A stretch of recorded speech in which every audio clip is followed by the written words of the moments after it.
നമസ്കാരം, തുഞ്ചൻ വിഷൻ അപ്ഡേറ്റ്സിലേക്ക് സ്വാഗതം. Family wedding centre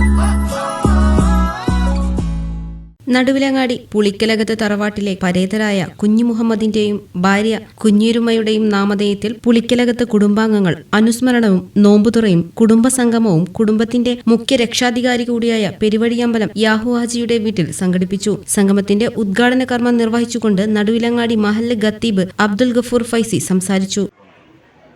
എന്ന് പറയുമ്പോൾ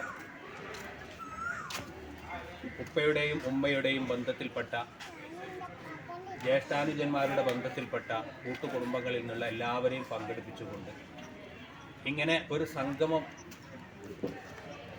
ഒരുക്കുക എന്ന് പറയുന്നത് തന്നെ അള്ളാഹുവിൻ്റെ അടുക്കൽ നിന്ന് ഏറ്റവും പ്രതിഫലമുള്ള ഒരു കാര്യമാണ്. അതോടൊപ്പം പ്രതിഫലം നൽകുന്ന മാസം കൂടിയാണ് റമദാൻ ശരീഫ്. ഈ സമയത്ത് ഓർമ്മപ്പെടുത്താനുള്ളത്, പഴയ കാലങ്ങളിലൊക്കെ ഈ കുടുംബബന്ധം നിലനിൽക്കാൻ വേണ്ടിയിട്ട് നമ്മുടെ ഉപ്പമാരും ഉമ്മമാരും പ്രത്യേകമായി ചില കാര്യങ്ങളൊക്കെ ചെയ്തിരുന്നു. അതിലൊന്നാണ് വിവാഹം.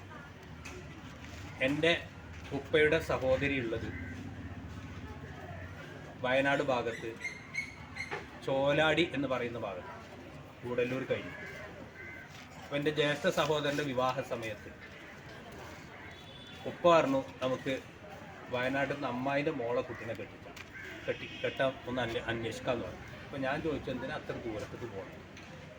കുറേ ലോങ്ങല്ലേ, അത്ര ലോങ്ങൊന്നും പോയാൽ നമ്മൾ വിവാഹം ചെയ്യേണ്ടല്ലോ, ഇവിടെ അടുത്തുനിന്ന് ഇവിടുന്നതിലൊക്കെ. ഉപ്പ എന്നോടൊരു കാര്യം പറഞ്ഞു, ഇപ്പോൾ നിങ്ങളിതൊക്കെ പറയും, കുറച്ച് കഴിഞ്ഞാൽ ഞാനും എൻ്റെ പെങ്ങളെ കുട്ടികളായിട്ടുള്ള ബന്ധങ്ങളും നിങ്ങളറിയില്ല.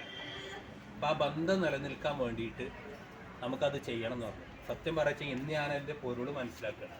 അന്നിപ്പോൾ അങ്ങനെ ഒരു കല്യാണം ഉണ്ടാക്കിയതിൻ്റെ ലക്ഷ്യം മനസ്സിലാക്കി. ഇന്നിപ്പോൾ അവിടേക്ക് ഒരു ബന്ധം ഉണ്ടെങ്കിൽ എൻ്റെ ജ്യേഷ്ഠൻ്റെ ഭാര്യയുടെ വീട്ടിലേക്ക് എന്തെങ്കിലും പരിപാടി ഉണ്ടാകുമ്പോൾ അവിടേക്കൊന്ന് കൂടുക, അങ്ങനെ ആ ബന്ധത്തിലൂടെ ഒന്ന് പോകാൻ. കുടുംബത്തിൽ നിന്നും മൺമറഞ്ഞവരെ അനുസ്മരിച്ചുകൊണ്ട് നോമ്പുതുറ സംഘടിപ്പിക്കുന്നത് ആദ്യമായാണ് കാണാൻ കഴിഞ്ഞതെന്നും ഇത് വലിയൊരു മാതൃകാപരമാണെന്നും അദ്ദേഹം പറഞ്ഞു. ഇന്ന് കുടുംബത്തിലും സമൂഹത്തിലും അധികരിച്ചുവരുന്ന തിന്മകൾക്കെതിരെ ഇത്തരം കൂട്ടായ്മകൾക്ക് ഏറെ പ്രസക്തിയുണ്ടെന്നും ആദ്യം തിരിച്ചറിവ് വേണ്ടത് കുടുംബത്തിനോടാണെന്നും ഫൈസി കൂട്ടിച്ചേർത്തു. കുടുംബത്തിൽ നിന്നും മൺമറഞ്ഞ 34 പേരെ അനുസ്മരിച്ചുകൊണ്ട് സംഗമത്തിന് തുടക്കം കുറിച്ചു. കുടുംബത്തിന്റെ കാരണവർ യാഹു ഹാജി അധ്യക്ഷത വഹിച്ചു. 100-ൽ പരം ആളുകൾ പങ്കെടുത്ത സംഗമത്തിന് അഷ്റഫ് സ്വാഗതവും നജീബ് നന്ദിയും പറഞ്ഞു. അസീസ് ബഷീർ, മൻസൂർ, റഫീഖ്, കബീർ, ഇസ്മായിൽ, ആരിഫ, യാസ്മിൻ, റിൻസിയ തുടങ്ങിയവർ സംഗമത്തിന് നേതൃത്വം നൽകി. TV news, Tirur.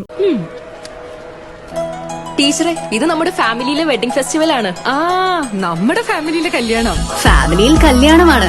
ഗംഭീരമായ കളക്ഷനോടെ കല്യാണത്തിനൊരുങ്ങി ഫാമിലി വെഡിംഗ് സെന്റർ.